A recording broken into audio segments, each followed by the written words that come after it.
Mettre ton passeport dans cette sacoche noire ou le ranger dans la valise, Camille posa les 2 passeports Bordeaux sur la console de l'entrée, les repoussant légèrement du bout des doigts pour qu'ils soient parfaitement alignés. Le passeport de Julien n'était là que parce qu'une semaine plus tôt, il avait réussi à obtenir l'autorisation de le récupérer temporairement auprès de la Direction du renseignement et de la sécurité de la défense DRSD, en soumettant une demande pour un voyage de noces en Polynésie française. Pour les officiers de son rang, disposant d'une habilitation très secrète, conserver de tels documents à domicile était formellement interdit.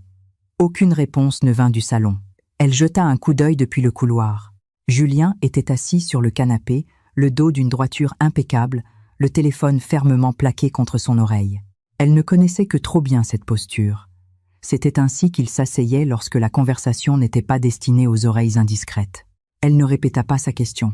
De retour dans la chambre, elle glissa les 2 passeports dans la poche latérale de sa sacoche noire. À côté, reposaient 2 chemises pliées, une bleue claire et une blanche, celle qu'il portait le plus souvent. Elle en avait déjà repassé les cols et les poignets marquant soigneusement les plis là où il risquait le moins de se froisser. La valise argentée de 70 cm était ouverte sur le sol. Elle avait commencé à la préparer 3 jours plus tôt.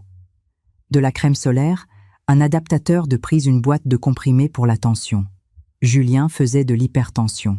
Dans les rapports de la commission médicale de l'état-major des armées, cela faisait 3 ans que c'était souligné en rouge, mais lui-même oubliait de prendre ses médicaments.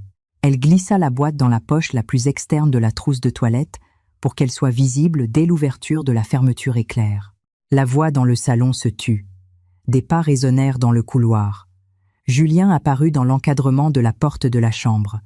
Avec son 1,90 m, il remplissait presque tout l'espace. Il jeta un coup d'œil à la valise ouverte sur le sol, puis la regarda. Le vol de demain est annulé. La main de Camille se figea en l'air. Elle tenait encore une paire de chaussettes pliées du bout des doigts. Annulé. Réunion de coordination d'urgence à l'état-major pour des exercices conjoints. Ordre du commandement. Son ton était neutre, comme s'il faisait un rapport sur un emploi du temps qui ne le concernait absolument pas. On repousse la lune de miel de 2 semaines. J'ai déjà prévenu l'agence de voyage. Je rendrai mon passeport aux officiers de sécurité demain. Elle glissa les chaussettes dans la poche latérale de la valise, sans interrompre son mouvement. Alors je vais défaire les bagages. Il fit demi-tour et s'en alla. Entre son apparition et sa disparition, il s'était écoulé moins de 40 secondes. Camille s'accroupit devant la valise et commença à sortir les affaires une par une. La crème solaire, l'adaptateur, les comprimés, pour la tension les 2 chemises. Le short de sport de Julien, sa propre robe d'été à l'imprimé floral. Elle avait acheté cette robe spécialement pour leur lune de miel. Elle n'en avait même pas encore coupé l'étiquette. Elle plia soigneusement la robe et la rangea tout au fond du placard. L'écran de son téléphone s'alluma. Un message de son amie Chloé. « À quelle heure est votre vol demain ? Je passerai vous dire au revoir. » Camille tapa un seul mot. « Repoussé ». Elle l'envoya, puis posa le téléphone sur le lit, face vers le bas. Elle ne pleura pas, ne soupira pas. Elle se contenta de refermer la moitié vide de la valise et de la pousser dans un coin du dressing.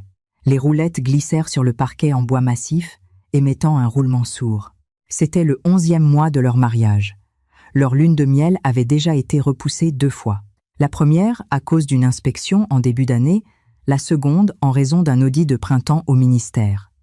Les 2 fois, elle avait dit « D'accord ». C'était la 3e. Dans la cuisine, le minuteur sonna. Camille se redressa, alla dans la cuisine et éteignit la plaque à induction. Dans la cocotte, un bouillon de volaille frémissait depuis 2 heures. À la surface flottaient des herbes aromatiques. Elle retira l'excès de graisse avec une cuillère, versa le bouillon dans une assiette creuse et l'apporta jusqu'à la porte du bureau. Le dîner est prêt. Julien ne leva même pas la tête. Il se contenta de tourner la page du document qu'il tenait. « Pose-le sur le bureau ». Elle posa l'assiette sur le bord du bureau, dans la 3e section à droite. Là se trouvait un dessous de plat en silicone qu'elle avait acheté spécialement pour lui. Les bords du dessous de plat adhéraient parfaitement à la surface en bois. Quand elle l'avait acheté, elle avait minutieusement mesuré l'endroit où il posait habituellement sa tasse. Avant de quitter le bureau, elle regarda son dos. le t-shirt blanc, la ligne dure de ses omoplates. Il n'avait toujours pas posé les yeux sur elle. Elle ferma la porte. Le lendemain matin, Camille arrosait le ficus sur le balcon de leur appartement parisien. Le téléphone sonna. Un numéro inconnu avec l'indicatif parisien s'afficha sur l'écran. Elle décrocha. « Allô ? Bonjour, suis-je bien en contact avec l'épouse de Monsieur Julien Laurent ? Oui, c'est moi. Le service de réservation VIP Travel à l'appareil. Votre mari ne répondant pas, nous nous permettons de vous joindre sur votre numéro de secours. C'est à propos de votre départ pour les Maldives demain, le vol AF 258. Nous souhaitions confirmer le transfert privé en hydravion que vous avez commandé. » L'arrosoir dans la main de Camille s'inclina. L'eau déborda du pot et s'écoula dans les joints du carrelage du balcon. Les Maldives, pas la Polynésie. Un pays où les officiers d'actifs de son rang avaient l'interdiction stricte de se rendre sans autorisation spéciale. « Vous avez parlé d'un départ demain. » « Oui, tout à fait. Le 2 juin vol AF 258 départ à 10h20 de Paris-Charles de Gaulle. Nomme des passagers Laurent Julien et... » Des bruits de papier froissé se firent entendre à l'autre bout de la ligne. « Moreau et Lise. Le transfert est réservé pour 2 villas communicantes. C'est bien cela. » L'eau du balcon commença à couler vers le salon. Camille posa l'arrosoir sur le sol. Sa main ne tremblait pas, mais elle sentait son cœur battre quelque part dans sa gorge, cognant si fort qu'elle ne pouvait prononcer un mot. « Vous êtes toujours en ligne, madame ?» Quand elle répondit, sa voix n'avait pas changé. L'intonation de chaque mot était absolument parfaite. « Oui, c'est bien cela. Maintenez la réservation telle quelle. Merci. » Elle raccrocha. Debout sur le balcon, elle baissa les yeux sur la flaque d'eau à ses pieds. La lumière du soleil se reflétait dans l'eau l'éblouissant. Le nom d'Élise Moreau, elle le connaissait. Avant leur mariage, elle avait feuilleté un vieil album photo de Julien. Sur les photos de lycée à côté de lui, se tenait une fille mince aux cheveux longs souriant doucement. Elle avait demandé qui c'était. Il avait répondu. Une amie d'enfance. Elle est partie à l'étranger depuis longtemps, et pas un mot de plus. Elle essuya l'eau sur le balcon, rinça l'arrosoir et le posa sur la 2e étagère du meuble.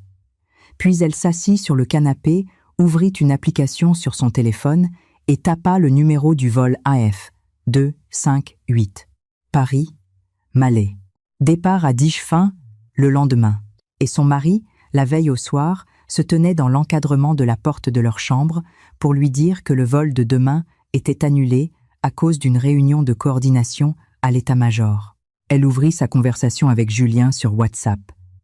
Le dernier message, elle l'avait envoyé la veille à 21h. Les cachets sont dans la poche extérieure de la trousse de toilette. Il n'avait pas répondu.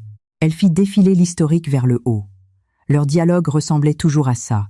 Elle écrivait 2 ou 3 messages et il répondait par un seul. Parfois c'était « parfois ». D'accord. Sa réponse la plus longue de la semaine passée avait été « Il y a une réception chez le général samedi après-midi. Prépare-toi ». Elle n'avait jamais vu le nom d'Élise Moreau dans son téléphone. Non pas parce qu'il le cachait bien, mais parce qu'elle ne vérifiait jamais son téléphone. Elle ne regardait pas parce qu'elle lui faisait confiance. Camille ferma WhatsApp et ouvrit l'application La Redoute. Le sac de plage en paille qu'elle avait commandé 3 jours plus tôt était déjà arrivé au point relais selon le suivi. Elle ne l'avait pas encore récupéré. Elle appuya sur le bouton « Demander un retour ». À 14h, elle sortit au supermarché. Dans le réfrigérateur, il restait 2 bouteilles de lait assez pour 3 jours et 5 œufs. Elle acheta une botte de persil, un morceau de comté, une barquette de tomates cerises et une boîte de cerises. Il adorait les cerises. Elle les lavait toujours et les mettait dans un bol en porcelaine blanche sur la table basse pour qu'il puisse en picorer en passant. En poussant son chariot dans le rayon des produits frais, elle avançait à la même vitesse que d'habitude. Il y avait la queue à la caisse. La femme devant elle fouillait longuement dans son porte-monnaie. Camille patientait. Son regard tomba sur les briquets suspendus près de la caisse. Elle se souvint de la façon dont il parlait au téléphone la veille. Son dos était parfaitement droit. Ce n'était pas la tension avec laquelle il s'adressait à ses supérieurs. C'était autre chose. Quelque chose qu'elle n'avait pas su nommer, mais qu'elle pouvait désormais identifier les épaules, légèrement haussées. Le corps se penchant légèrement en avant, comme pour se rapprocher de la personne à l'autre bout du fil. À cause de la distance, elle n'avait pas entendu le contenu, mais elle se souvenait de sa dernière phrase. « Je vais tout arranger. » Pas « je vais régler la question ». Pas « c'est noté ». Mais « je vais tout arranger ». C'était cette même phrase qu'il lui avait dite. Lorsqu'il faisait des travaux dans ce nouvel appartement du 15e arrondissement, elle avait dit qu'elle voulait des baies vitrées. Il avait répondu « D'accord, je vais tout arranger ». Et ses fenêtres avaient effectivement été installées. Elle pensait que cela témoignait de son attention pour elle. C'était son tour. Elle déposa les cerises, le persil, le fromage et une bouteille de sauce soja sur le tapis. Elle sortit son téléphone et paya sans contact. De retour chez elle, elle lava les cerises, épongea chaque fruit avec de l'essuie-tout, les disposa sur une assiette en porcelaine blanche et la plaça exactement au centre de la table basse. À 19h, Julien rentra. Le bruit des semelles rigides de ses chaussures de ville claqua sur le carrelage de l'entrée. Elle faisait cuire de la viande dans la cuisine. La hotte bourdonnait bruyamment. Elle n'avait pas besoin d'aller l'accueillir. « Qu'est-ce qu'on mange ce soir ?» Entrecôte poêlée, salade, gratin, dauphinois et bouillon. Parfait. Ses pas se dirigèrent vers le salon. Elle savait qu'il boirait d'abord un verre d'eau, puis s'assiérait et regarderait son téléphone pendant 10 minutes. Elle retourna la viande dans la poêle. La cuisson était parfaite. Elle coupa le feu, déposa la viande sur une assiette et la saupoudra de persil. Lorsqu'elle apporta les plats sur la table, Julien était déjà assis. Son assiette était parfaitement alignée devant lui. La fourchette était posée à gauche, pointe vers le bas. Il la plaçait toujours ainsi, car il était gaucher. Pendant le repas, il regarda son téléphone, tapa quelques mots et le retourna face contre table. « À quelle heure pars-tu demain ?» demanda Camille. La main de Julien, tenant sa fourchette, se figea pendant moins d'une demi-seconde, puis reprit son mouvement. « La voiture du ministère passera me prendre à 7h. Alors je me lèverai à 6h pour préparer le petit déjeuner. Ce n'est pas la peine, je mangerai aux messes. » « D'accord. » Il pencha la tête vers son assiette de soupe. La température du bouillon était idéale, il ne brûlait pas. Il mangea rapidement un morceau de viande. De tout le dîner, il ne prononça pas un mot de plus la concernant. Ayant terminé, il repoussa légèrement son assiette. « Je vais dans le bureau. »« Je vais débarrasser. » Il s'en alla. Camille rassembla la vaisselle. Dans l'assiette de Julien, il restait un morceau de pomme de terre à moitié mangé. Elle le mit dans la sienne et lava son assiette à lui. L'eau coulait bruyamment. Ses yeux devinrent brûlants juste l'espace d'un instant, puis elle ouvrit simplement le robinet un peu plus fort. À 22h, quand elle sortit de la douche, Julien était déjà couché, tourné vers le mur. Sa respiration était régulière. En chemise de nuit, elle resta immobile près du lit pendant 3 secondes, puis souleva la couette et s'allongea sur sa moitié. Le lit mesurait 1,80 m de large. Au milieu, il y avait une frontière nette et invisible, non pas dessinée, mais creusée. Ils dormaient chacun dans leur creux et ne traversaient jamais cette limite. Elle se souvint de leur nuit de noces. Il l'avait serrée dans ses bras, mais une seule fois très brièvement, comme s'il exécutait un programme. Puis il avait dit « Dormons ». En 11 mois de mariage, le nombre de fois où il l'avait touchée pouvait se compter sur les doigts d'une main. Elle pensait qu'il était fatigué. Elle pensait que c'était la discipline et la retenue militaire. Elle pensait qu'avec le temps, tout s'arrangerait quand ils seraient moins occupés.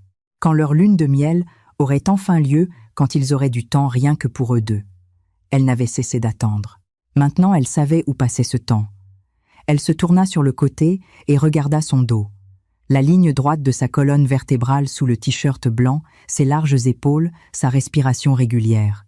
Il dormait d'un sommeil de plomb. Le lendemain, à 7h, il s'habillerait et quitterait la maison. Il lui dirait qu'il partait pour l'état-major, mais en réalité, il se rendrait à l'aéroport en classe affaires pour voler vers les Maldives. C'était là son destin. Camille ferma les yeux, ses ongles s'enfonçant dans ses paumes. Elle sentait la douleur de la pression sur sa peau s'intensifier millimètre par millimètre. Elle cacha ses mains sous les draps. Son visage ne trahissait pas la moindre émotion. Petit matin, 5h40. Le ciel ne s'était pas encore éclairci. Camille se réveilla 20 minutes avant le réveil. Elle n'ouvrit pas les yeux. Le poids près d'elle se faisait encore sentir. Sa respiration conservait le même rythme. Elle attendit. 5h55. Il se retourna. Les ressorts du matelas grincèrent légèrement. Il se leva. Le bruit de l'eau dans la salle de bain. Elle restait allongée, les yeux fermés, et écoutait 2 minutes pour se brosser les dents. Le visage lavé, le bourdonnement du rasoir électrique. La porte de l'armoire qui s'ouvre et se ferme. Les pas quittant la chambre pour se diriger vers l'entrée. Elle l'entendit ouvrir le meuble à chaussures. D'habitude, il partait travailler en rangé ou en chaussures de ville strictes, mais aujourd'hui, elle reconnut le bruit de mocassins en cuir souple. Ces mocassins marrons décontractés qu'ils avaient achetés ensemble. À l'époque, le vendeur avait dit « Celles-ci seront parfaites pour les vacances ». Et lui, qui souriait si rarement, avait souri et lui avait dit « Alors on les prend ». Il ne les avait jamais portées. Il les mettait aujourd'hui. Le léger tintement de ses clés, puis le bruit de la porte blindée qui s'ouvre. Camille ouvrit les yeux. Le plafond était blanc. Une lumière gris-bleu filtrait par la fente des rideaux. La serrure cliqueta. Il était parti, sans dire au revoir, sans un j'y vais. Il n'avait même pas jeté un coup d'œil dans la chambre pour la regarder une dernière fois. Elle resta au lit, fixant le plafonnier. Elle avait installé cette lampe elle-même, en comparant sur Internet les paramètres de température de couleur chez 7 ou 8 vendeurs, choisissant celle qui se rapprochait le plus de la lumière naturelle. Parce qu'un jour, il avait dit « La lumière dans la maison est trop jaune ». En 11 mois de mariage, tout ce qu'elle avait fait l'avait été dans le but de rendre sa vie plus confortable. Les étiquettes collées sur les boîtes, dans le frigo, ses chemises triées du clair au foncé par ses mains, les dossiers sur son bureau réarrangés par elle pour qu'il puisse les attraper plus facilement. Le dosage de ses cachets pour la tension, elle s'en souvenait mieux que lui. Et sa propre lune de miel, il l'avait offerte à une autre femme. Camille s'assit sur le lit. Elle ne pleura pas. Elle prit le téléphone sur la table de chevet, ouvrit l'application d'Air France et entra le numéro du vol AF 258. Statut du vol, enregistrement terminé. Il était impossible de voir les informations des passagers, mais l'heure de départ était écrite noir sur blanc d'X20. Il était actuellement 6h d'X. Il avait menti. Elle se leva et alla dans la salle de bain. Le visage dans le miroir était pâle, les lèvres desséchées. Elle ouvrit le robinet et se lava le visage à l'eau froide. Quand l'eau glacée toucha sa peau, elle remarqua un cheveu sur le bord du lavabo long noir, pas le sien. 3 mois plus tôt, elle s'était teinte en châtain foncé. Elle fixa ce cheveu pendant quelques secondes, puis prit un mouchoir en papier, le ramassa et le jeta à la poubelle. 6h30. Elle se tenait dans la cuisine et se faisait cuire du riz. L'eau s'était évaporée, le riz était devenu blanc et collant. Elle n'y ajouta ni beurre, ni sel. Elle mangeait très lentement, mâchant longuement chaque cuillerée. À la moitié, elle posa sa cuillère, ouvrit le navigateur sur son téléphone et alla sur le site d'Air France. Vol AF 2, 5, 8, 2 juin, Paris-Malais billets en classe affaires 0. Elle fit une capture d'écran de cette page, puis ferma le navigateur, ouvrit WhatsApp et trouva sa conversation avec Julien. Le tout dernier message restait celui qu'elle avait écrit la veille au soir. Les cachets sont dans la poche extérieure de la trousse de toilette. Il n'avait rien répondu. Elle posa le téléphone sur la table, finit son riz, lava la vaisselle, essuya le plan de travail de façon à ce qu'il ne reste pas une seule goutte d'eau. Sur la table basse du salon, dans l'assiette blanche de la veille, reposaient les cerises lavées. Hier soir, il n'avait pas mangé un seul fruit. Elle se tint au milieu du salon et contempla cet appartement. 100 mètres carrés dans le 15e arrondissement, l'appartement de leur mariage. Pendant les travaux, elle avait pris 1 mois de congé sans solde. Chaque jour, elle venait superviser les ouvriers. Elle avait mis 2 jours à choisir les rideaux du salon au BHV pour qu'ils bloquent la lumière sans rendre la pièce lugubre. Elle avait déplacé le canapé 3 fois, jusqu'à ce qu'il soit parfaitement dans l'axe de la télévision. Sous la table basse, elle avait installé elle-même une étagère supplémentaire pour y ranger ses revues militaires préférées. Dans chaque détail, il y avait sa trace à elle. Mais dans cet appartement, il n'y avait aucune photo d'elle. Pas dans l'entrée, pas dans le salon, pas dans le bureau. Seulement sur la table de chevet dans la chambre, il y avait un cadre qu'elle avait tourné face contre table parce que c'était leur photo de mariage et qu'il trouvait que l'exhibé était trop ostentatoire. Elle s'approcha, souleva le cadre. Sur la photo dans sa robe de mariée blanche, elle souriait de toutes ses forces. Ses yeux s'étaient plissés en demi-lune. Lui, dans son uniforme de cérémonie très imposant, regardait droit l'objectif. Sur ses lèvres, un demi-sourire à peine perceptible. La distance entre eux, l'épaule de Camille, était pressée contre le bras de Julien, mais le bras de Julien ne faisait aucune tentative pour l'enlacer en retour. Elle reposa le cadre sur la table de chevet, face vers le bas. 9-0. Elle était assise sur le canapé. La télévision était allumée, mais sans le son. Le téléphone reposait à côté d'elle. 9-15. Le téléphone s'alluma. Un message de Julien. Arrivé à Ballard. Je rentrerai tard ce soir. Elle fixa ce message. Elle tapa.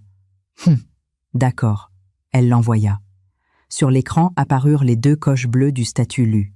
Rien de plus. Elle posa le téléphone et regarda la télévision muette. Qu'est-ce qu'il montrait sur la chaîne d'information? En continu. Un reportage sur un sommet économique européen. Des gens en costume intervenaient à la tribune. Les sous-titres défilaient trop vite. Il est arrivé à Ballard. Ou il est arrivé à l'aéroport. 9:40. Elle ouvrit l'application et vérifia le statut du vol AF 258. Embarquement terminé. Heure de départ prévue 10:20. En ce moment, il devait être assis dans le salon VIP du terminal de Roissy, à côté d'Élise Moreau. Peut être qu'il buvait un café, peut être qu'il souriait de ce sourire qu'elle n'avait jamais vu. Ou peut être qu'il disait à cette femme des mots qu'il ne lui avait jamais dit à elle. Par exemple, « Tu m'as manqué ». Par exemple, « Ça fait longtemps ». Ou peut être qu'il ne disait rien. Ils étaient juste assis côte à côte tout près. Camille se leva, alla dans la salle de bain et ouvrit le robinet. L'eau coula sur ses mains. Elle était froide. Elle plaça ses 2 mains sous le jet, écartant les doigts, laissant l'eau couler entre eux. Une boule se formait dans sa gorge. Elle n'avait pas envie de pleurer. C'était quelque chose de plus sourd, comme si quelqu'un avait posé une dalle de pierre sur sa poitrine. Ce n'était pas douloureux. C'était juste impossible de respirer. Elle ferma, l'eau s'essuya, les mains retourna dans le salon et se rassit sur le canapé. La télévision montrait toujours une image muette, une maison muette. L'application Air France, sur son téléphone, envoya une notification. Le vol AF 258 a décollé. Camille regarda longuement cette ligne, puis verrouilla le téléphone, le posa sur la table, prit la télécommande et mit le son. La présentatrice du journal parlait de la météo. Aujourd'hui à Paris, on attend jusqu'à 32 degrés. Nous demandons aux Franciliens d'être prudents au soleil. La lumière du soleil passait à travers les baies vitrées directement sur le canapé. Elle eut un peu chaud. Voilà sa lune de miel. Elle était assise seule dans un appartement de 100 mètres carrés, écoutant les prévisions météo et regardant les rayons du soleil glisser sur le parquet. Et son mari, à ce même instant, emmenait une autre femme là où ils auraient dû voler ensemble, violant de la manière la plus flagrante les ordres militaires. Camille prit l'assiette de cerises, alla dans la cuisine et vida tout son contenu dans la poubelle. Elle lava l'assiette en porcelaine blanche, l'essuya méticuleusement et la rangea dans le placard. Ses mouvements étaient très légers, ses pas silencieux. Il faisait si calme dans cet appartement qu'on aurait dit que personne n'y avait jamais vécu. 3 juin, 22 heures après le décollage du vol. Camille était assise devant l'ordinateur dans le bureau. Au ministère, Julien était paranoïaque. Mais il considérait l'ordinateur portable de la maison comme sa forteresse imprenable, si bien que son compte personnel sur Gmail était toujours ouvert. Elle connaissait aussi son mot de passe. JL160389. Ses initiales et sa date de naissance. Il ne l'avait jamais changé. Dans la boîte de réception, il y avait plus de 400 emails non lus. Elle ne se mit pas à les faire défiler un par un, elle tapa simplement dans la barre de recherche Élise Moreau. 3 secondes plus tard, la recherche afficha 17 résultats. Le premier email datait du 9 janvier de cette année, le 3e mois après leur mariage. Elle ne les ouvrit pas tout de suite. Elle ouvrit d'abord l'application Notes sur son téléphone, créa un nouveau document et le nomma 06 à 02. Ensuite, elle commença à les lire l'un après l'autre. Premier email 9 janvier. D'Élise. Objet. Bien arrivé. Texte. Je suis sur place. Tout s'est bien passé, ne t'inquiète pas. Réponse de Julien. D'accord. Repose-toi. 3e email. 14 février. Objet aucun. Texte. Une photo d'une tasse de café. Sur la mousse, un cœur maladroitement dessiné. Sans un mot. Réponse de Julien. Quel talent. 7e email. 20 mars. Élise. Le projet dont tu as parlé, je peux aider à le piloter de notre côté. Tu auras le temps de m'appeler samedi.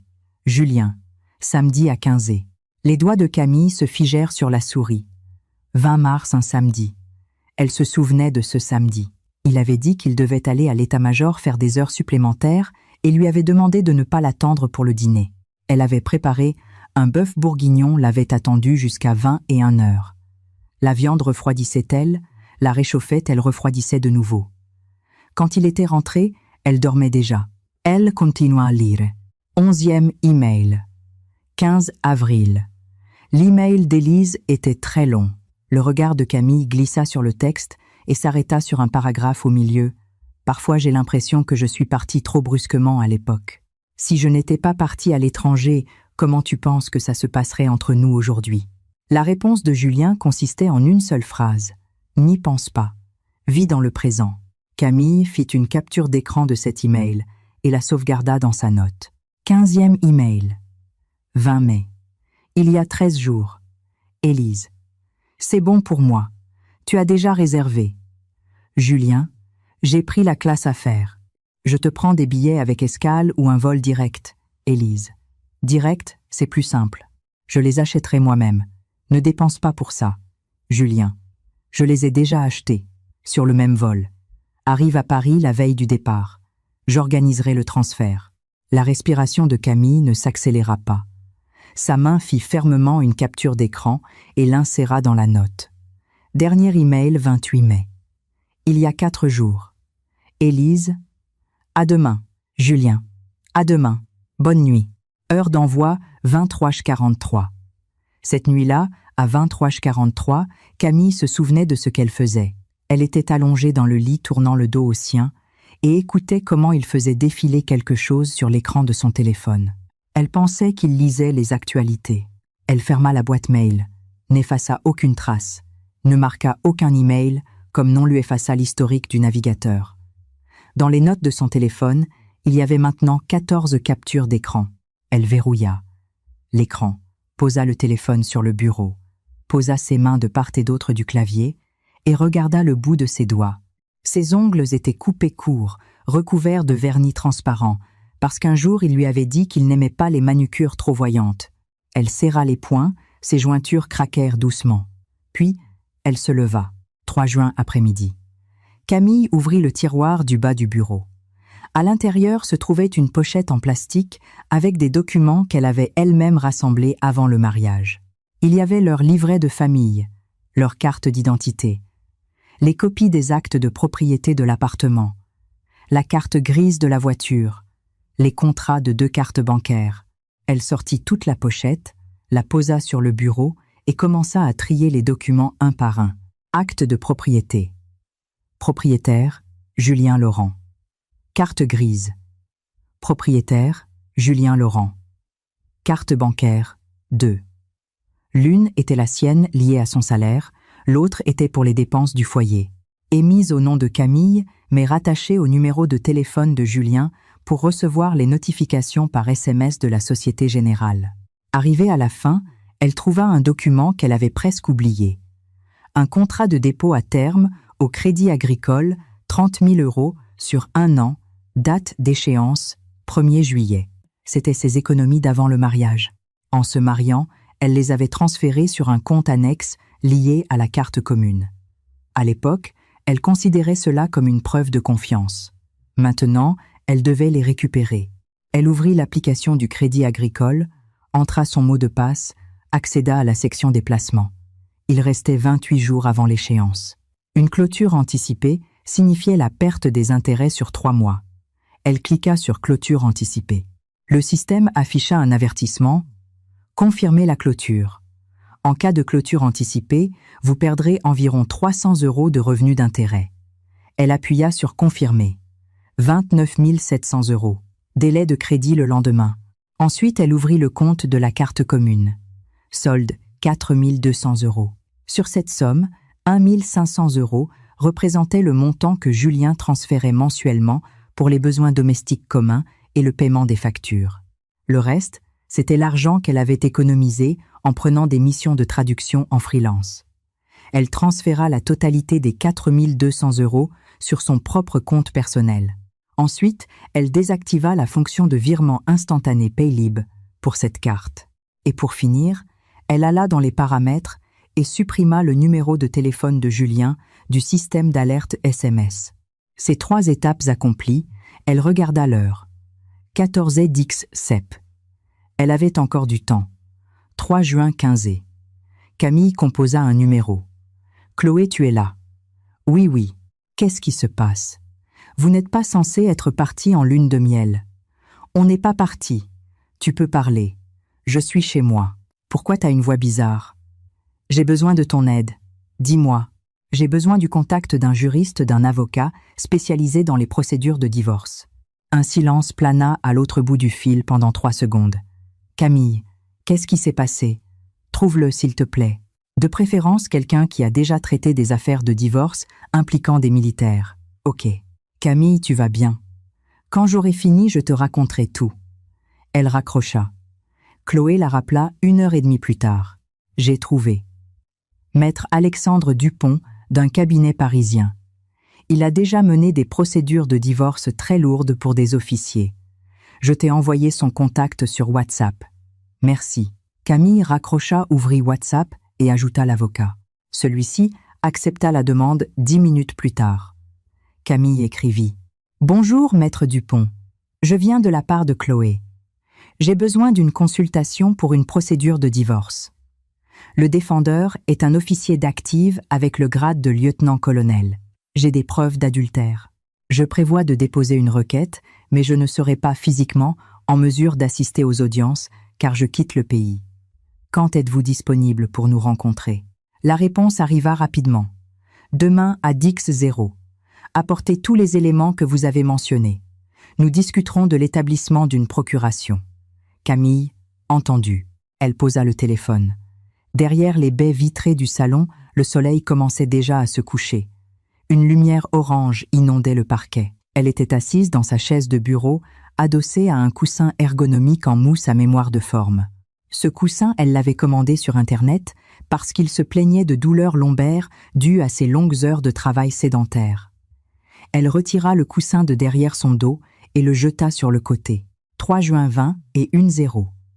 Elle ouvrit son ordinateur portable et se connecta au site australien d'offres d'emploi SEC.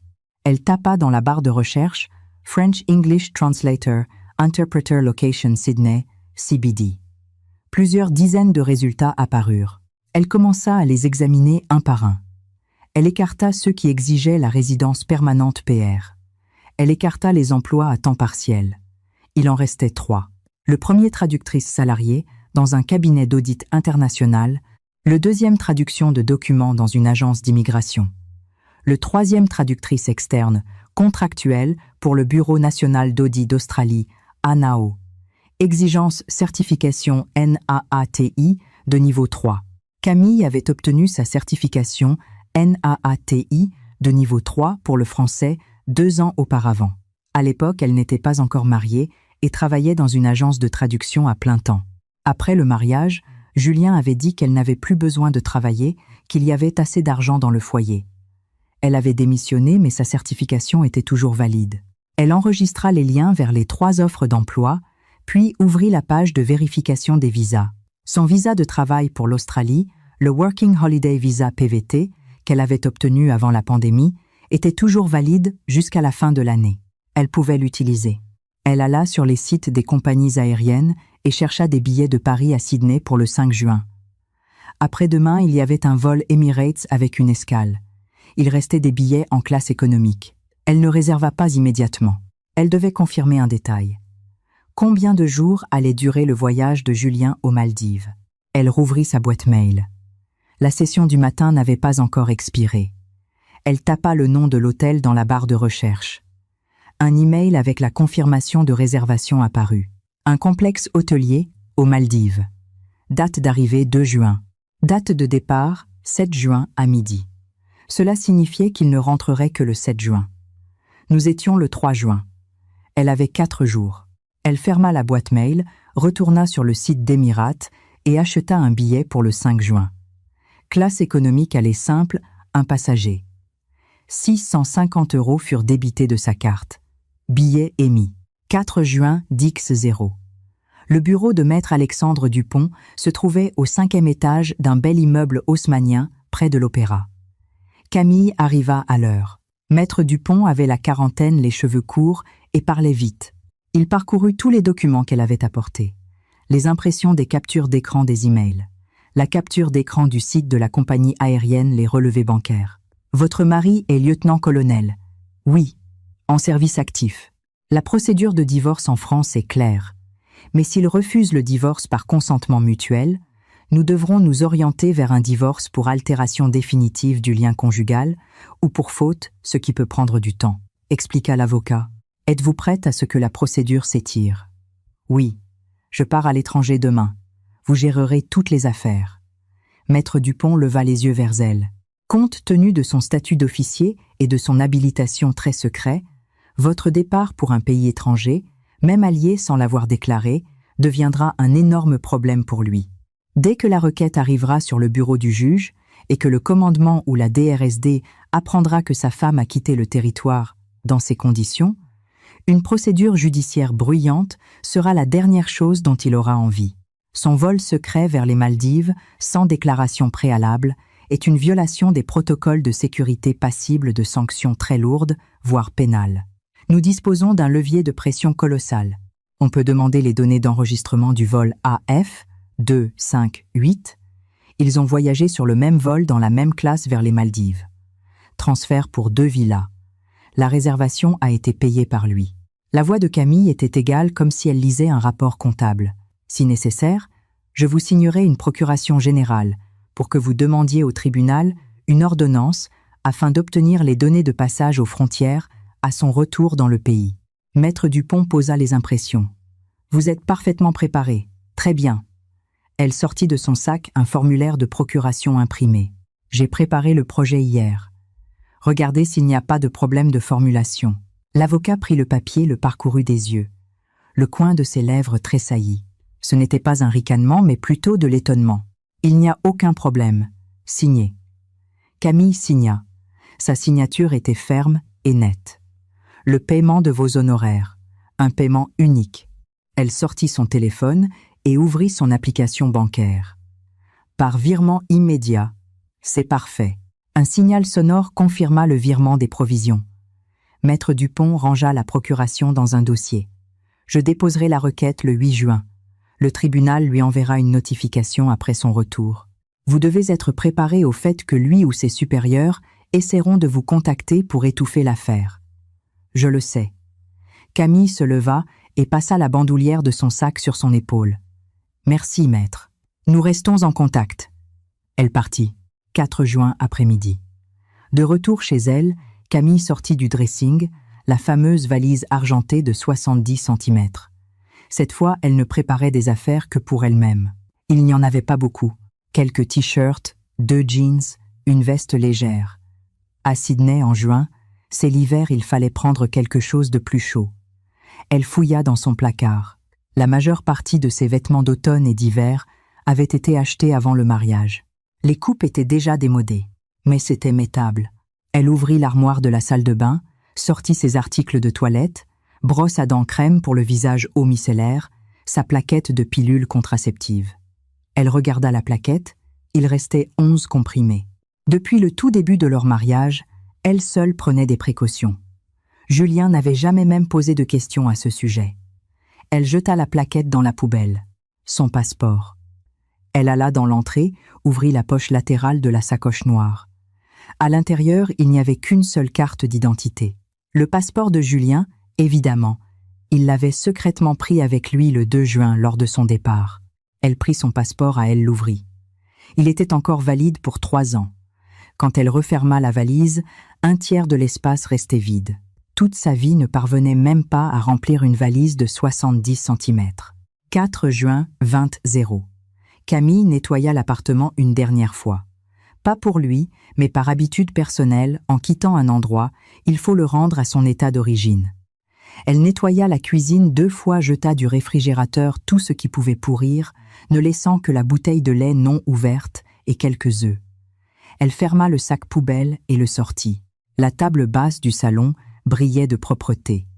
L'assiette en porcelaine blanche trônait à sa place habituelle, vide. Dans le bureau, elle ne prit que son certificat NAATI et quelques dictionnaires. Elle ne toucha même pas à ses documents à lui. L'ordinateur était éteint et repoussé à sa place. Dans la chambre, elle fit le lit à la perfection. La couette pliée sans un pli, les oreillers alignés. Le cadre photo sur la table de chevet, couché face vers le bas. Elle hésita une seconde, puis le retourna face vers le haut, qu'il le voie quand il rentrera. Enfin, elle se tint dans l'entrée et changea de chaussures. L'étagère supérieure du meuble à chaussures était à elle, l'inférieure à lui. Ses propres chaussures étaient déjà emballées si bien que son étagère présentait désormais 4 compartiments béants. Elle sortit son trousseau de clés, le badge Vigic de l'immeuble et les 2 clés de l'appartement. Elle posa son trousseau sur la console, tout contre sa sacoche noire. À côté des clés, elle posa autre chose, le livret de famille. Elle l'ouvrit sur la page comportant leur nom et le sceau de la mairie face vers le haut. Elle ne laissa rien d'autre, ni mots, ni SMS, ni explication. 5 juin 6-0. Un VTC l'attendait déjà devant les grilles de la résidence. Camille sortit de l'immeuble avec sa valise argentée. Les roulettes roulaient sur les pavés. Leur cliquetis semblait particulièrement sonore dans le silence matinal. Elle monta dans la voiture. « Où allons-nous ?»« À l'aéroport de Roissy, s'il vous plaît. » Quand la voiture sortit de la résidence, elle regarda dans le rétroviseur extérieur vers ce bâtiment. 18e étage. 3e fenêtre. La baie vitrée de leur salon. Les rideaux étaient tirés. De l'extérieur, on ne voyait rien. Elle détourna le regard et fixa la route. Le téléphone s'alluma. Un message de Julien. « La réunion va s'éterniser jusqu'au soir. Ne m'attends pas pour le dîner. » Il continuait d'envoyer de tels messages même maintenant. Depuis les Maldives, dans un complexe hôtelier, il entretenait toujours le mensonge de sa présence à l'état-major. Camille regarda la ligne de texte. Son pouce plana au-dessus de l'écran une seconde. Elle tapa « D'accord ». Elle envoya. Ensuite, elle alla dans les paramètres, trouva la conversation avec Julien et activa le mode sourdine. Elle alla sur son profil et changea sa photo, remplaçant la fleur de camélia blanche par une photo sans visage d'une forêt d'automne. La ville défilait par la fenêtre. Les embouteillages matinaux n'avaient pas encore commencé. Il y avait peu de voitures. À l'horizon, une bande de lumière blanche et éclatante apparut. Le soleil ne s'était pas encore complètement levé. Camille rangea son téléphone dans son sac. Son vol partait à 9h. Dans environ 24 heures avec l'escale, elle atterrirait à Sydney. Il serait 23h heure locale. Elle avait réservé une auberge de jeunesse près de l'aéroport pour la première nuit à $80 australiens. Elle n'avait dit à personne où elle allait. Chloé savait seulement qu'elle devait partir. L'avocat aurait son futur numéro australien, mais elle ne l'avait pas encore acheté. Elle l'achèterait à son arrivée. En ce moment précis, à 8000 km d'elle aux Maldives, Julien était probablement assis au bord de la piscine ou prenait son petit déjeuner avec Élise Moreau ou dormait encore. Il ne savait pas qu'elle n'était plus dans cet appartement. Il ne savait pas que le compte joint avait été vidé. Il ne savait pas que l'avocat préparait déjà la requête en divorce. Il ne savait pas que lorsqu'il rentrerait des clés sur la table, un livret de famille ouvert et une armoire à moitié vide l'attendraient. Il ne savait rien. Il pensait qu'elle l'attendait toujours à la maison comme durant tous ces 11 mois passés. À préparer le dîner, repasser les chemises, essuyer les tables, pour qu'il arrive et dise « Camille s'adossa au siège et ferma les yeux. C'était la dernière fois qu'elle se réveillait dans le silence matinal de cette ville. Le taxi s'engagea sur l'autoroute Aoun vers l'aéroport. 7 juin, 20h10. Julien inséra la clé dans la serrure et tourna. La lumière de l'entrée n'était pas allumée. Il appuya sur l'interrupteur. La lumière jaillit, éclairant la console vide. Sur la console reposaient des clés. Son regard se figea une demi-seconde. C'était son trousseau à elle. Le badge magnétique et les clés de l'appartement reliées par un cordon blanc qu'il n'avait jamais vu auparavant. Le trousseau était soigneusement posé à côté de sa sacoche noire et à côté reposait un petit carnet bleu. Il le prit. Le livret de famille ouvert sur la page, portant le tampon officiel. Julien resta immobile avec le livret dans les mains pendant 5 secondes. Camille. Personne ne répondit. Il enleva ses chaussures et traversa le salon à grands pas. Le canapé était vide. Sur la table basse immaculée se trouvait une assiette blanche vide. La télévision était éteinte. Camille. Personne dans la cuisine. La plaque de cuisson était essuyée sans laisser la moindre trace d'eau. Il ouvrit le réfrigérateur presque vide. Seulement une bouteille de lait et quelques œufs. Dans le bureau, l'ordinateur était éteint. Les dossiers étaient à leur place, mais sur la 2e étagère du meuble, il manquait quelques livres. Il entra dans la chambre. Le lit était fait à la perfection. La couette lisse les 2 oreillers placés symétriquement. Il ouvrit l'armoire. La moitié gauche, la sienne, tout était à sa place. La droite, la sienne à elle vide. Pas totalement vide. Il restait quelques vêtements dont il ne parvenait pas à se souvenir. Mais la plupart des étagères laissaient voir le bois nu. Il ouvrit les 3 tiroirs du bas. Plus de sous-vêtements ni de pyjama. Il se retourna et regarda la table de chevet. Le cadre photo avait été retourné. Face vers le haut. Leur photo de mariage. La mâchoire de Julien se crispa. Il sortit son téléphone et composa son numéro. Le téléphone de votre correspondant est éteint ou ne se trouve pas dans une zone de couverture. Il rappela encore une fois. Même répondeur automatique. Il ouvrit WhatsApp. Leur dernière conversation s'était arrêtée le matin du 5 juin. Il avait écrit « La réunion va s'éterniser, ne m'attends pas pour le dîner ». Elle avait répondu « D'accord » et rien de plus. Il écrivit « T'es où ?» et l'envoya. Une seule coche grise apparut. Il n'était pas bloqué. Le message était arrivé sur le serveur, mais n'avait pas été distribué. Il écrivit « Rappelle-moi ». De nouveau, une seule coche sans réponse. Julien se tenait au milieu de la chambre, serrant son téléphone si fort que ses jointures blanchirent. Il appela Chloé. 3 sonneries. « Oui, c'est Julien Laurent. Camille est chez toi. » Un silence plana au bout du fil pendant 2 secondes. « Non ? Où est-elle ? Je n'en sais rien. Tu es sa meilleure amie. Elle ne t'a pas contacté. » La voix de Chloé changea. Quelque chose de dur s'y glissa de tout, sauf poli. « Avant de me poser la question, pose-la toi à toi-même. Tu ne sais même pas quand ta propre femme t'a quitté. » Il garda le silence. « Elle ne m'a pas dit où elle allait, » trancha Chloé. « Si elle voulait que tu le saches, elle te l'aurait dit elle-même. » Elle raccrocha. Julien baissa le téléphone. Sur l'écran clignotait encore l'inscription « Appel terminé ». Durée 47 secondes. Il retourna dans l'entrée, reprit le trousseau de clés. Le cordon qui les reliait était neuf. Il ne venait pas de chez eux. Elle avait spécifiquement trouvé un cordon neuf, attaché les clés et les avait laissées. Cette action ne ressemblait pas à une décision spontanée. Il referma le livret de famille et resta longtemps immobile, pressant sa paume contre la couverture bleue. 7 juin, au même moment. Sydney. Camille était assise dans l'espace commun de l'auberge. Son ordinateur portable était ouvert devant elle. À l'écran, le brouillon d'un email en anglais. « Cher responsable du recrutement. Je vous écris pour exprimer mon intérêt pour le poste de traductrice contractuelle au sein du Bureau national d'audit d'Australie, ANAO. » Elle tapa. Un paragraphe s'arrêta, déplaça le curseur sur la 2e ligne, supprima vaste expérience et le remplaça par 5 années de pratique certifiée. Sur la table se trouvait un gobelet en carton avec un café soluble bon marché du supermarché. Le café avait déjà refroidi. Elle était à Sydney depuis 2 jours.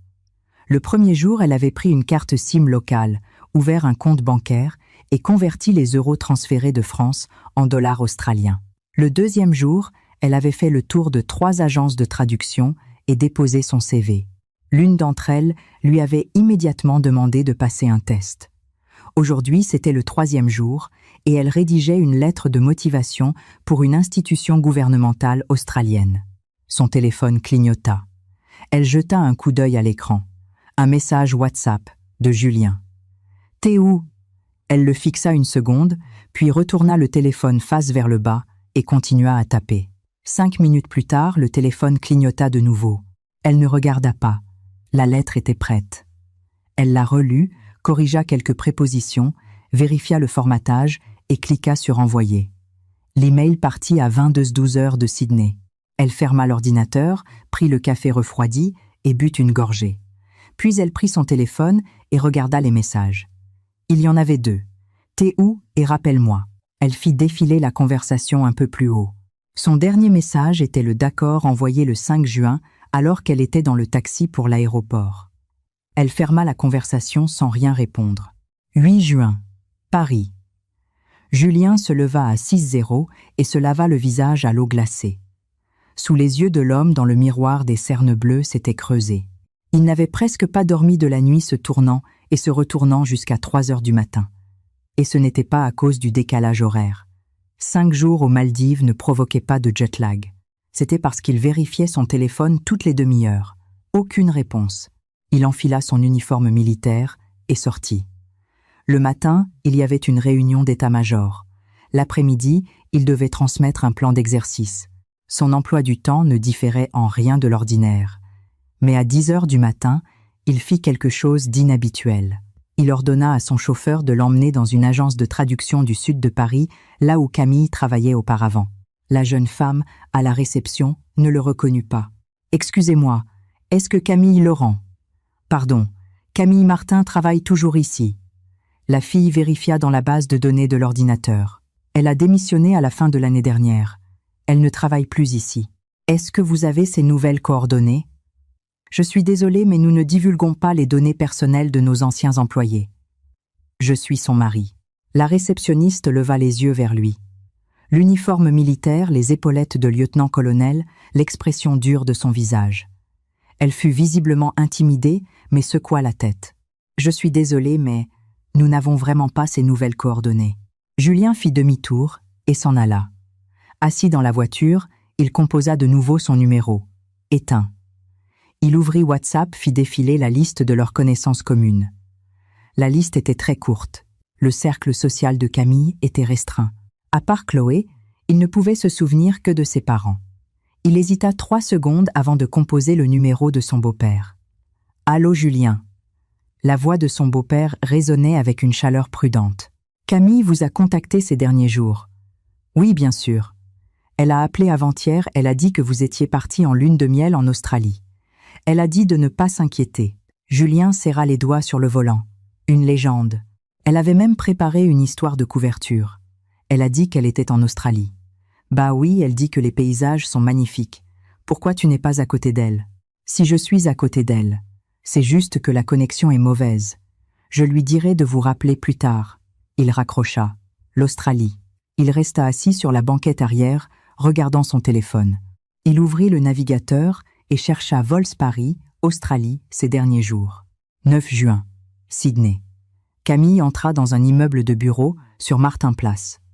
L'agence Collinsberg, où elle avait passé le test la veille, l'avait invitée pour un entretien. Son interlocutrice était une Australienne d'une 50aine d'années, aux cheveux courts et aux lunettes rouges qui parlait très vite. Vos résultats au test écrit sont excellents. Précision de 98%. C'est le meilleur résultat de tous les candidats de cette session. Mais j'ai une question. Camille était assise en face d'elle, le dos parfaitement droit, les mains jointes sur les genoux. Votre CV indique que vous avez la certification NAATI, mais aucune expérience professionnelle durant la dernière année. Pourquoi ? Pour des raisons personnelles qui sont désormais résolues. La manager la regarda et n'insista pas. Le rythme de travail chez nous est intense. Le délai de livraison pour les documents commerciaux ne dépasse généralement pas 48 heures. Êtes-vous prête à faire des heures supplémentaires ? Oui. Vous pouvez commencer lundi prochain. Période d'essai de 3 mois. Le taux est de 42 $ australiens de l'heure. Après la période d'essai, nous discuterons d'une augmentation. Entendu. La manager se leva et lui tendit la main. Welcome aboard, Anna. Pardon, Camille. Bienvenue dans l'équipe Camille. En sortant du bureau, Camille acheta un latte chaud dans un café au rez-de-chaussée. Le soleil filtrait à travers les portes vitrées. À Sydney en juin, c'était l'hiver. La température ne dépassait pas les 15 degrés, mais le ciel était d'un bleu éblouissant et pur. Elle but une gorgée. Le café chaud lui brûla la langue. Le téléphone sonna. Elle regarda l'écran. Un numéro français s'affichait Julien Laurent. Elle regarda son nom clignoter 6 fois. Puis elle appuya sur Refuser. 9 juin. Paris. 23h30. Le poste de votre correspondant est occupé. Julien se tenait sur le balcon, le téléphone plaqué contre l'oreille. Il n'avait même pas enlevé sa veste militaire. Il venait de rentrer du ministère. Dans sa main, il serrait un document à moitié signé. Il recomposa le numéro. De longues tonalités. Il y eut plus de 10 sonneries. Personne ne répondit. Il frappa violemment le téléphone contre la rambarde métallique du balcon.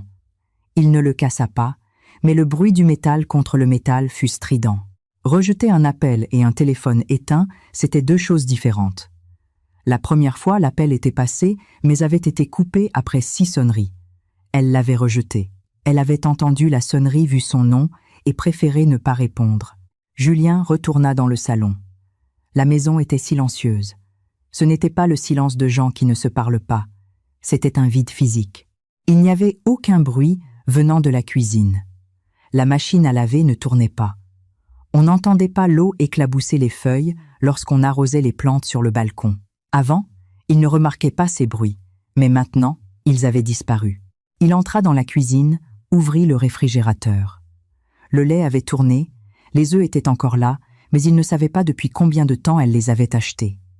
Peut être qu'ils étaient périmés aussi. Sur les étagères pendaient ces étiquettes collantes « Produits laitiers, légumes, viande, sauce », écrites de son écriture ronde et soignée. Il referma le réfrigérateur, ouvrit l'application de livraison Uber Eats. Lors de la commande, l'adresse s'inscrivit automatiquement. Il réalisa soudainement que ce compte, c'est elle qui l'avait créé pour lui. Et même la note pour le livreur laissée devant la porte ne frappait pas, c'était elle qui l'avait écrite. Avant, il ne commandait jamais de nourriture lui-même, car ce n'était pas nécessaire. 11 juin. Sydney. Premier jour de travail de Camille. Les bureaux de Collinsberg, au 14e étage en open space. Sa place était près de la fenêtre. Sa tâche du matin était un contrat commercial de 20 pages. Un accord de coentreprise entre une société d'exportation française et un partenaire australien. Une densité énorme de termes techniques, mais elle traduisait rapidement. Lors de sa préparation à l'examen NAATI, elle avait étudié une multitude de textes similaires. Ses compétences n'avaient pas disparu. Pendant la pause déjeuner, elle descendit, acheta un sandwich et s'assit sur un banc sur Martin Place. Quelqu'un jouait une mélodie détendue à la guitare un peu faux. Des pigeons picoraient à ses pieds. Elle croqua dans le sandwich et regarda son téléphone. 3 messages sur WhatsApp. Tous de Julien. Le premier envoyé la veille à 23h00, heure de Paris. Réponds-moi. Le deuxième ce matin. Où est-ce que tu es? Reviens. Il faut qu'on parle. Le troisième, il y a 1 heure. Camille, si tu ne réponds pas, je vais faire une déclaration à la police pour disparition inquiétante. Elle finit son sandwich, mit l'emballage en boule et le jeta à la poubelle. Elle ouvrit WhatsApp et tapa 3 mots. Pas la peine. Elle l'envoya. Elle savait qu'il verrait ces mots et comprendrait qu'elle était en vie, qu'elle n'avait pas disparu et qu'il ne lui était rien arrivé de grave. Simplement, elle ne voulait pas communiquer avec lui. Ayant envoyé cela, elle réactiva le mode silencieux, verrouilla l'écran et glissa le téléphone dans sa poche. 11 juin. Paris 14h00. Julien était en réunion. Son téléphone vibra. Il baissa les yeux. Sur WhatsApp de Camille, 3 mots. Pas la peine. Il fixa ces 3 mots pendant 3 secondes. L'officier en face de lui l'interpella. « Mon colonel, vous pouvez poursuivre. » Il posa le téléphone face contre table. La réunion dura encore 40 minutes. Son regard était rivé sur les documents, mais il tournait les pages visiblement plus lentement. Quand tout le monde fut parti, il resta assis. Son adjoint s'attarda dans l'encadrement de la porte. « Chef, on repousse la coordination sur le terrain à demain. » « Oui. » L'adjoint partit. Julien reprit son téléphone. « Pas la peine. Pas la peine pour la police. Pas la peine de chercher. Pas la peine de s'inquiéter. Ce ne sont pas tes affaires. » Il n'avait jamais reçu de telles réponses de sa part auparavant. En 11 mois, Elle n'écrivait que « D'accord, je t'attends ». Jamais plus de 3 mots, mais chaque mot était docile et complaisant. Maintenant, il y avait aussi 3 mots, mais leur sens était devenu l'opposé. Il commença à taper. « Rentre immédiatement à la maison ». Son doigt se figea au-dessus de la touche d'envoi. Ayant attendu 2 secondes, il effaça le texte et tapa « Il faut qu'on parle ». 1 minute s'écoula. 2, 5, 10. Pas de réponse. Il alla sur son profil. La photo était une forêt d'automne. Avant, c'était une fleur. Il quitta le profil et y retourna, comme pour vérifier si elle l'avait supprimé de ses contacts. Ensuite, il fit autre chose. Il ouvrit l'application de la Société Générale, voulant transférer de l'argent sur la carte commune. Au milieu de l'opération, le système afficha une erreur. Le compte n'est pas disponible pour les virements instantanés. Il réessaya. L'erreur se répéta. Il appela le service client de la banque. 3 minutes plus tard, on lui répondit « Bonjour, je souhaite connaître le statut de la carte. Propriétaire Camille Martin. Numéro de carte. Êtes-vous le titulaire du compte ? Non, je suis son mari. Je suis désolé, mais nous ne communiquons pas d'informations à des tiers. Le titulaire doit nous contacter personnellement. » Il raccrocha. Les virements étaient désactivés. Cela signifiait que la carte n'était plus du tout liée à lui. Son numéro avait été dissocié. Il ne pouvait ni transférer d'argent, ni vérifier le solde. Quand avait-elle fait ça? Il essaya de reconstituer la chronologie. Cela s'était produit quelque part avant le 5 juin, à l'époque où elle était encore à la maison. Quand elle se tenait devant lui et disait « D'accord », elle était déjà en train de dissocier son numéro. Julien posa le téléphone sur le bureau, croisa les doigts et y appuya son front. Il ferma les yeux. Dans le bureau, sur le dessous de plat en silicone, il n'y avait rien. 13 juin, Sydney. Camille reçut une invitation à un entretien au Bureau national d'audit, l'ANAO. L'email arriva à 9h du matin. L'entretien était fixé au lundi à 14h. Exigence apporter l'original de la certification NAATI, des exemples de traduction et 2 lettres de recommandation. Lettres de recommandation. Elle pouvait en demander une à son ancien patron de l'agence de traduction parisienne. Pour la seconde, elle réfléchit ouvrit. LinkedIn trouva son ancien professeur d'université, un Australien qui avait enseigné la théorie de la traduction à la Sorbonne Nouvelle. Elle lui écrivit. 2 heures plus tard, la réponse arriva. « Bien sûr, Camille, envoie-moi ton CV mis à jour. Je te préparerai tout ça pour vendredi. » Elle répondit « Thank you, professor » et elle ferma LinkedIn. Le travail chez Collinsberg était déjà devenu une routine. Le 3e jour, elle avait terminé le contrat de 20 pages. Le superviseur l'avait parcouru, n'avait rien dit, et s'était contenté de lui glisser le document, suivant encore plus épais un dossier d'appel d'offres. Deadline après-demain. Camille ouvrit le fichier et se mit au travail. 13 juin. Paris. Julien se rendait pour la 3e fois chez les parents de Camille. Les 2 premières fois, il y était allé sous prétexte qu'il était de passage, essayant de leur soutirer des informations. Mais les beaux-parents ne savaient que ce que leur fille leur avait dit qu'elle était en Australie en vacances et qu'elle les appelait 1 jour sur 2. Julien s'en était déjà assuré, car sa belle-mère avait ajouté « Camille a dit que la connexion est mauvaise là-bas. Parfois, elle n'arrive pas à te joindre. » Elle a demandé qu'on ne s'inquiète pas. Cette 3e fois, sa belle-mère lui servit une assiette de pot au feu bien chaud. Il était assis à table, son beau-père regardait la télévision. « Julien, quand est-ce que vous rentrez ? Camille a dit qu'elle resterait quelques jours de plus. Bientôt. » Il mangea la soupe.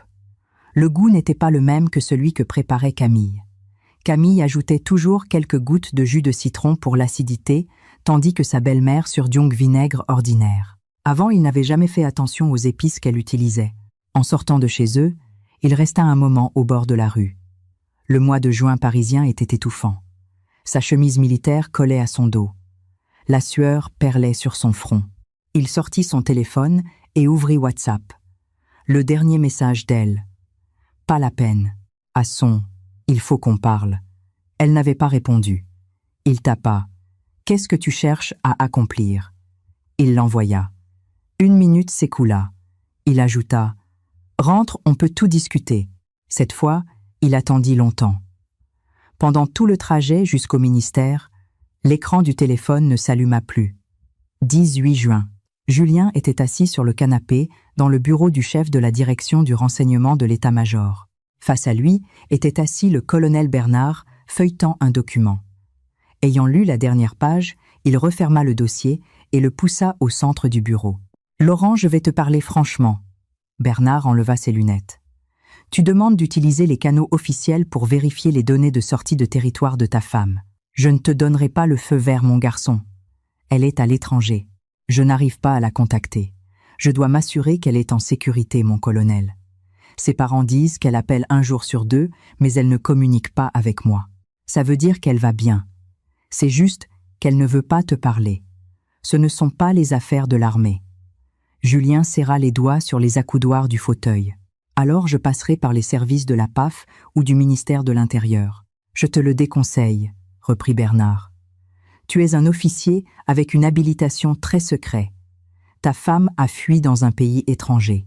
Si tu commences à faire du bruit, ou si elle se met à parler là, la DRSD te retirera ton accréditation en 2 secondes. Les listes pour les promotions de fin d'année sont en train d'être dressées. Tu veux tes galons de colonel pleins ou pas ?» Julien garda le silence. Bernard ajouta : « Les querelles conjugales se règlent à la maison derrière des portes closes. N'y mêle pas l'armée. Elle n'est plus à la maison. Alors attends qu'elle rentre. Je vais te dire une chose désagréable à ton âge et à ton poste.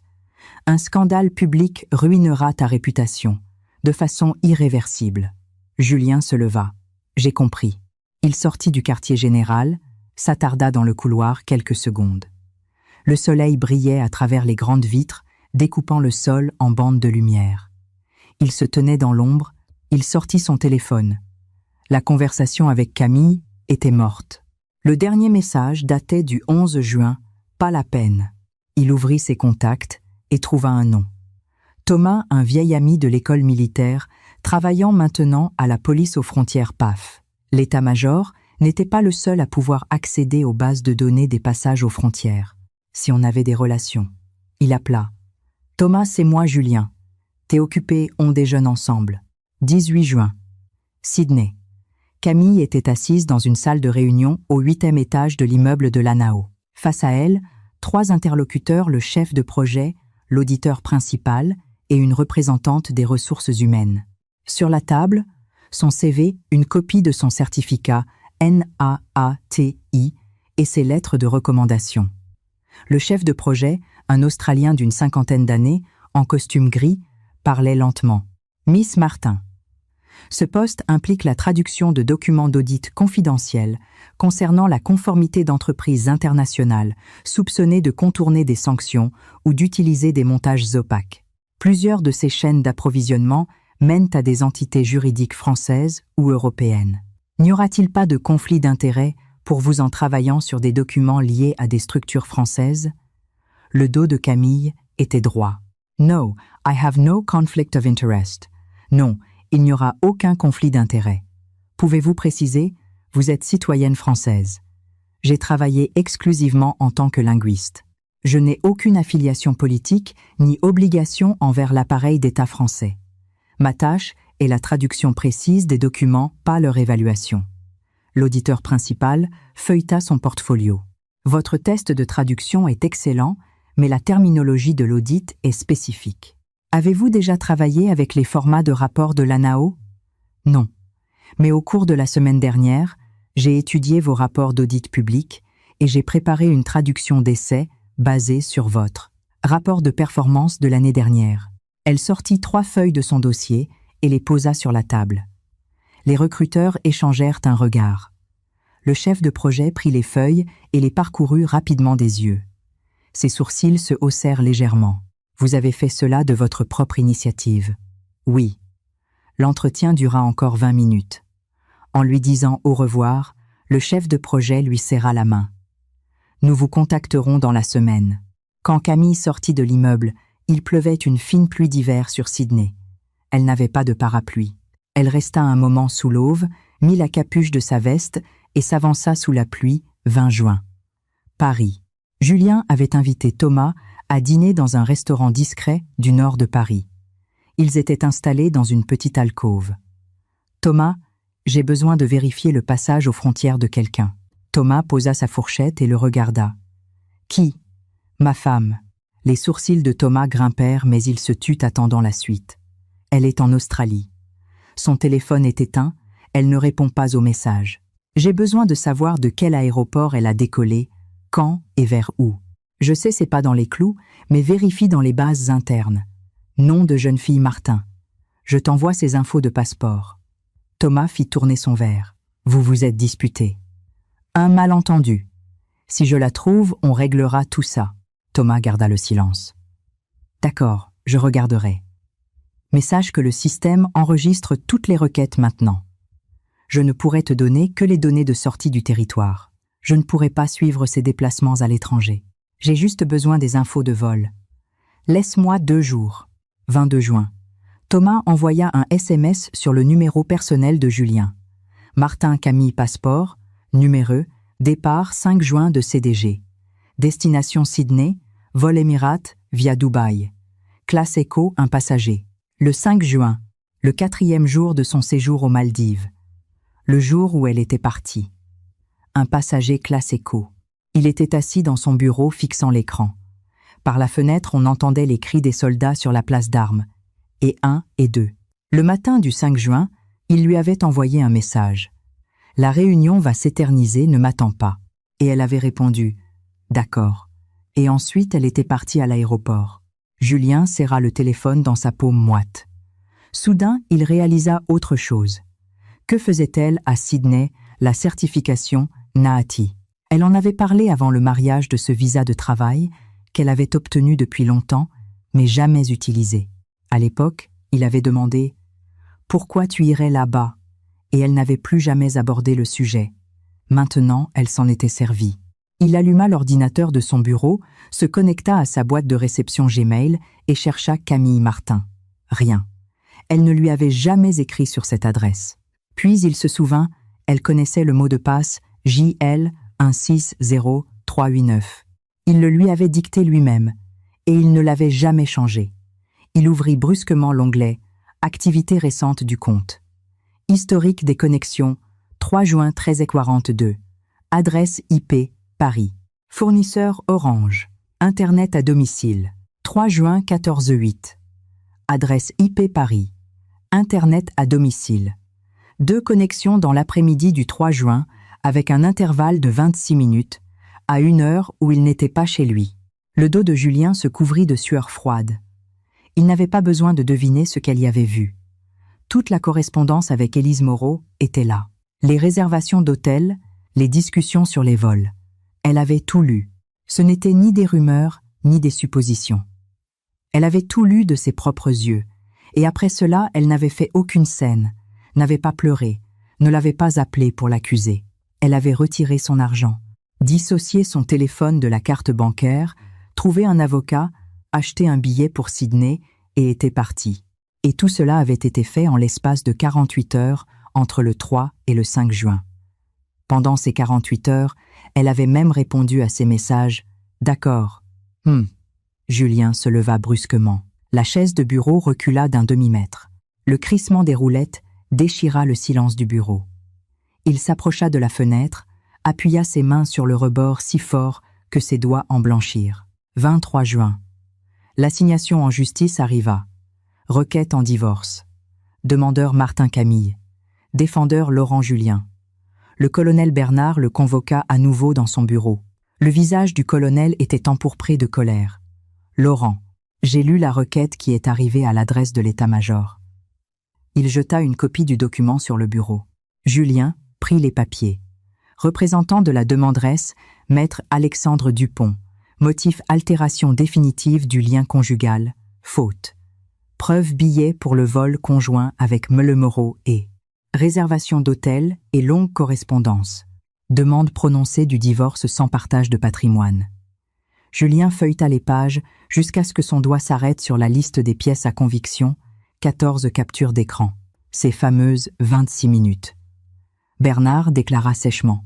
La femme d'un officier habilité très secret part en Australie et lance de là, bat une procédure de divorce sordide en joignant des preuves de ton vol secret pour les Maldives sans déclaration préalable. La DRSD a déjà lancé une enquête sur ton dossier personnel. Tu comprends ce que ça veut dire. Julien ne leva pas les yeux. En fin d'année, tu ne seras pas sur les listes de promotion. Et tant que l'enquête est en cours, il n'est pas question de la moindre mutation. Comment comptes-tu régler ça? Je ne donnerai pas mon consentement pour un divorce à l'amiable. Je ferai traîner la procédure. Et tu ne feras qu'empirer les choses, aboya Bernard.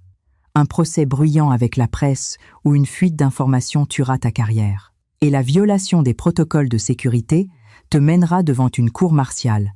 Règle ça discrètement. 24 juin. Julien était assis sur le canapé, dans le salon plongé dans le noir. Devant lui, l'ordinateur portable était ouvert. Sur l'écran, le site d'Air France vole pour Sydney. Mais il n'achetait pas de billets, il ne pouvait pas partir. La sortie du territoire pour les officiers de son rang vers un pays hors Europe nécessitait une autorisation spéciale que personne ne lui accorderait en ce moment. Il était pris au piège. Savait-elle que ça se passerait ainsi? Il prit son téléphone, ouvrit WhatsApp et lança un appel vocal à Camille. 15 secondes d'attente. L'appel fut rejeté. Il écrivit « J'ai reçu la requête. Tu veux divorcer, rentre, on en parlera en face à face. » 1 minute plus tard, une réponse arriva en 3 mots. « Je ne rentrerai pas. » Julien. « Qu'est-ce que tu veux? Le juge nous donnera un délai de réflexion. La procédure va s'éterniser. Camille, je sais. Et ton commandement le sait aussi. Plus la procédure dure, plus les services de sécurité se poseront de questions. Elle savait. Elle connaissait le système. Elle savait qu'un procès public était la fin de sa réputation. Elle n'avait pas besoin de gagner le procès immédiatement. Elle avait juste besoin que cette affaire soit suspendue au-dessus de sa tête comme une épée de Damoclès. Julien posa le téléphone sur la table. La table basse était vide. Même l'assiette blanche n'y était plus depuis une semaine. Il l'avait rangée dans le placard. Il s'adossa au canapé et regarda le plafonnier. Avant, il se fichait de savoir qui l'avait vissé et de quelle couleur était sa lumière. Maintenant, il s'asseyait en dessous tous les soirs. 28 juin. Sydney. Camille reçut un email de l'agence australienne Anao. Une offre pour le poste de traductrice contractuelle. Contrat de 12 mois. Rémunération. 480 $ australiens par jour. Bureau à Sydney. Le service de sécurité avait terminé la vérification préliminaire. Elle cliqua sur « Accept ». Puis elle écrivit à son avocat. « Maître Dupont, j'ai obtenu un poste au sein du Bureau national d'audit d'Australie. Traduction d'audits internationaux. Cette information pourrait nous être utile. » La réponse de l'avocat arriva rapidement. « Excellent. Dès que la DRSD comprendra que la femme d'un officier travaille pour une structure gouvernementale d'un pays étranger, ils le forceront à signer les documents sur le champ juste pour étouffer le scandale. » Camille. Entendu.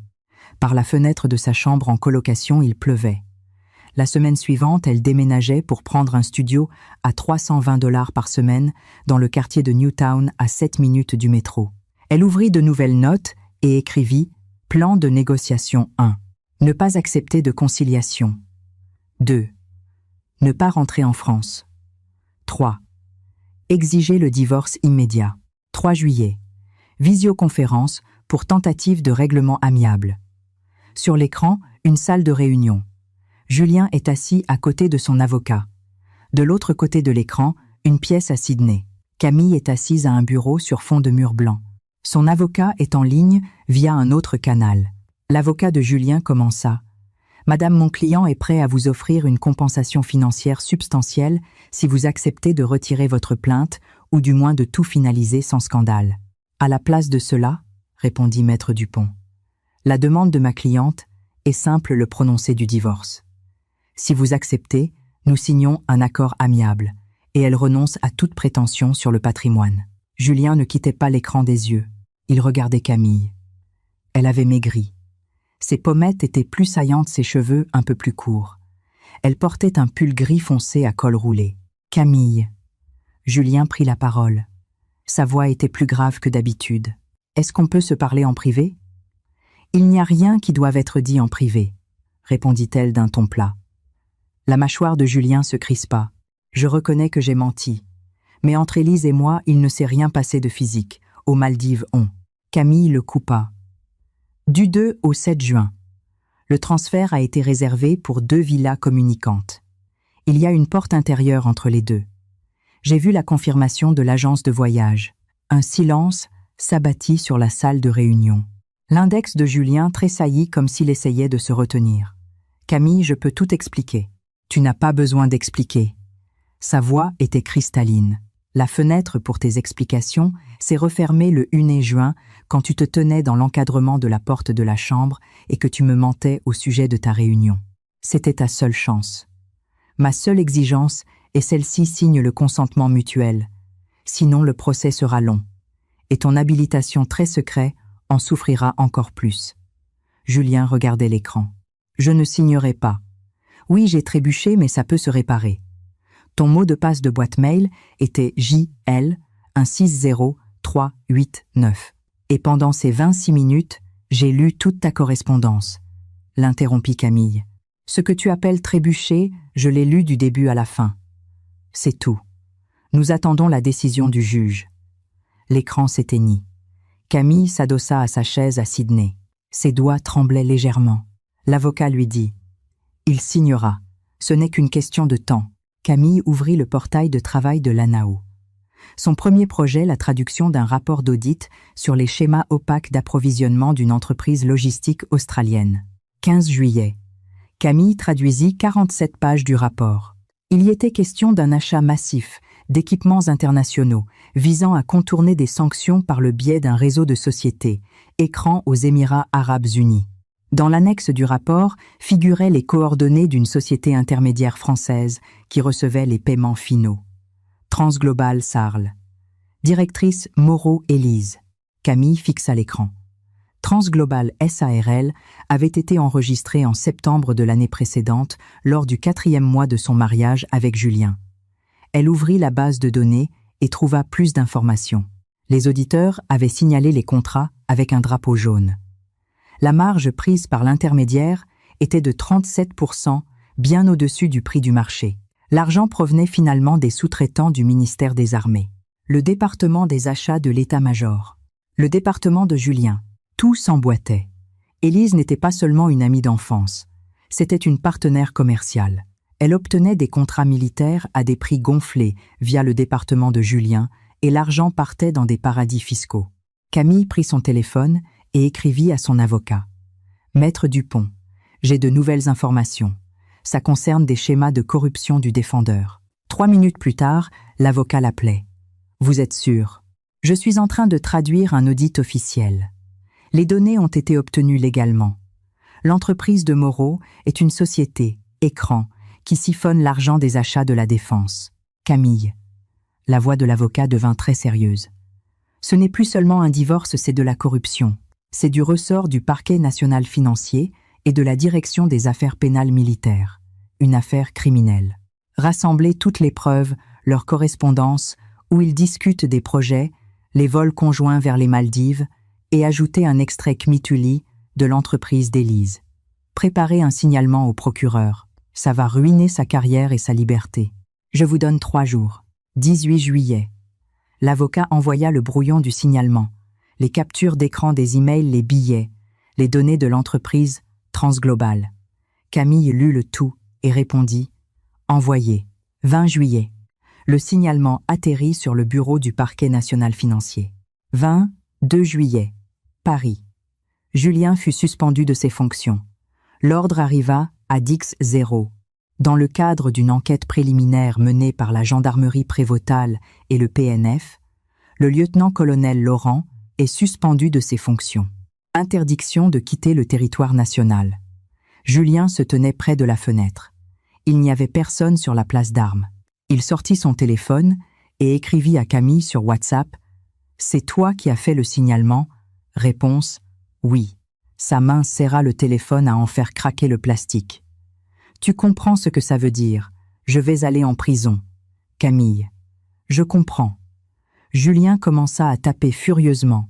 « Je t'ai offert un toit. Je te donnais 1 500 € par mois pour vivre.